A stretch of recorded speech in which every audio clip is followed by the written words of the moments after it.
ISKCON के अंदर ये प्रणाम मंत्र बोला जाता है, नमः ओम विष्णुपाद, क्या इसका प्रचलन प्रारंभ से ही था या अभी कुछ वर्ष पूर्व ही इसका प्रचलन हुआ है?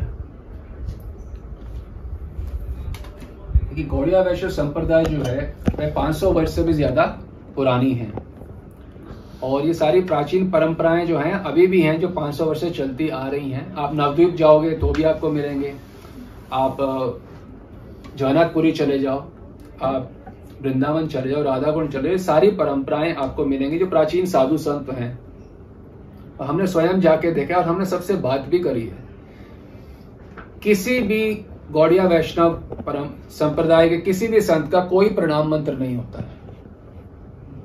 नमो विष्णु पदाय, ये सब कोई प्रणाम मंत्र नहीं होता, ये सिर्फ इन्वेंट किया गया है। यहाँ भक्ति सिद्धांत सरस्वती के ठाकुर के बाद में यहीं से इन्वेंट हुआ है। आप जान के हैरान हो जाएंगे कि भक्ति विनोद ठाकुर जो अपने निजी पुत्र हैं ललिता प्रसाद ठाकुर, अब इस्कॉन ने तो इस्कॉन या भक्ति सिद्धांत जी ने तो भक्ति विनोद ठाकुर का भी प्रणाम मंत्र बनाया है, पर जो उनके अपने पुत्र हैं जिनको उन्होंने दीक्षा दी है वो भी उनका ऐसा कोई प्रणाम मंत्र नहीं करते, नमो भक्ति विनोदाय, ऐसा कुछ भी नहीं करते। स्वयं के पुत्र, और उनकी परंपरा में भी उनका कोई प्रणाम मंत्र नहीं है। आज तक उनकी परंपरा चल रही है, भक्ति विनोद ठाकुर के उनके शिष्य हैं, उनके शिष्य हैं, ऐसे उनके वहां भी उनका प्रणाम मंत्र भी नहीं है। किसी भी गुरु का कोई प्रणाम मंत्र नहीं होता गौड़िया वैष्णव संप्रदाय में। यह प्रणाम करते हैं आदर भाव से, अज्ञानतिमिरन्धस्य ज्ञानांजन शलाकया चक्षुरुन्मीलितं येन तस्मै श्री गुरुवे नमः। मैं गुरुदेव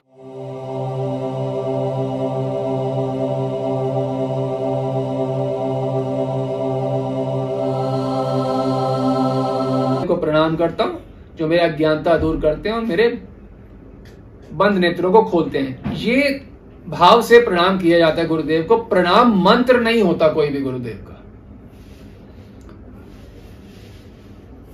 और प्रणाम मंत्र से भोग लगाना, ये नमो विष्णु पदाय करके भोग लगाना, ये बिल्कुल अशास्त्रिक है। बीज मंत्र से भोग लगाया जाता है, ना कि प्रणाम मंत्र बना के नमो विष्णु पदाय करके भोग, ऐसे भोग नहीं लगाया जाता। हम ये नहीं कह रहे आप हमारी बात सुने या माने। जब हम इस्कॉन इत्यादि संस्था में होते हैं वो कहते हैं बाहर मत जाओ, हम तो कह रहे हैं बाहर जाके आप खुद हमारी बात मत आप समझें, आप खुद नवद्वीप जाएं, वृंदावन जाएं, राधा कुंड जाएं, जगन्नाथपुरी जाएं, जहां पे गौड़िया वैष्णव प्राचीन काल से भक्ति कर रहे हैं। आप खुद देखोगे ना आपको प्रणाम मंत्र मिलेगा ऐसा, ना आपको ऐसे भोग लगाने की विधि मिलेगी। नमो विष्णु पदाय करो 3 बार ही बोले, नमो महावदनाय, ऐसी कोई विधि नहीं है भोग लगाने की। भोग लगाने की विधि क्या है? पहले तो हमने जो वीडियो बनाया है, आपने पहले भी प्रश्न पूछा था, तो आप वीडियो आप लिंक शेयर कर सकते हैं इसमें भी, कि भोग कैसे लगता है। पहले भोग राधा कृष्ण को इकट्ठे भोग नहीं लगता, पहले बीज मंत्र द्वारा दीक्षा के अंदर बीज मंत्र मिलते हैं, उनसे श्री कृष्ण को भोग अर्पित किया जाता है। फिर श्री कृष्ण का भोग जो है उन्होंने पा लिया, उन्हें कुल्ला करा लिया, उन्हें मुख प्रक्षालन सब कर लिया, फिर वो प्रसाद राधा रानी को प्रसाद मिलता है। राधा रानी को पहली बात है भोग नहीं मिलता, उनको प्रसाद मिलता है। फिर राधा रानी और सखियां प्रसाद पाती हैं श्री कृष्ण का। जब राधा रानी सखियां आके निवृत्त हो जाती हैं, उसके बाद वो प्रसाद जो होता है वो मंजरियों को मिलता है, हमारे को मिलता है, यानी कि रूप रति मंजरी को, हमारी गुरु मंजरी को हमको मिलता है वो प्रसाद।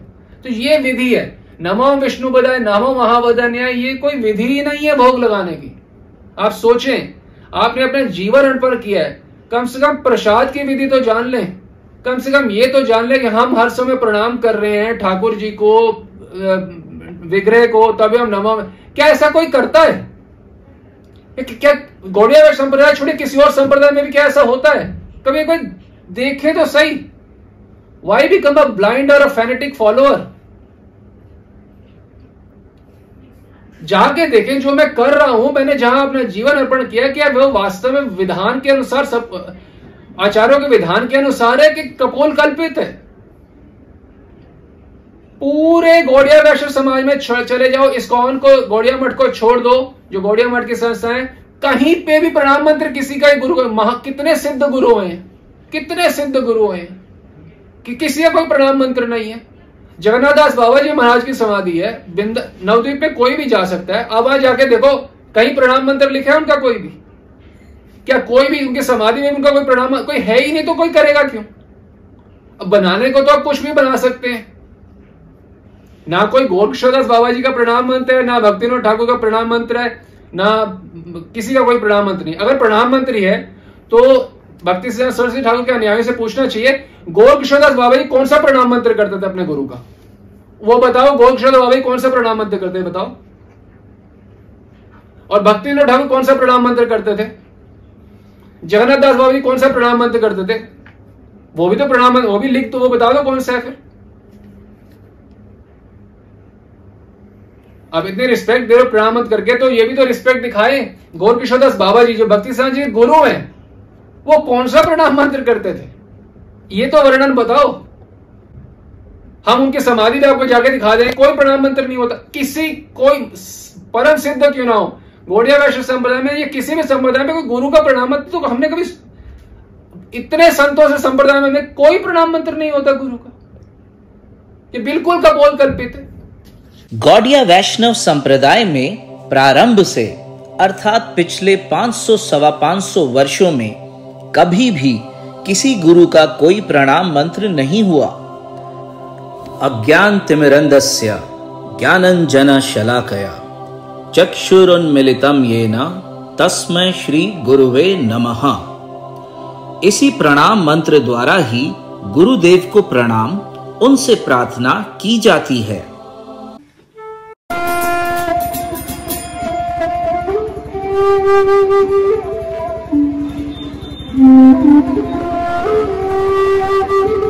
Mm-hmm.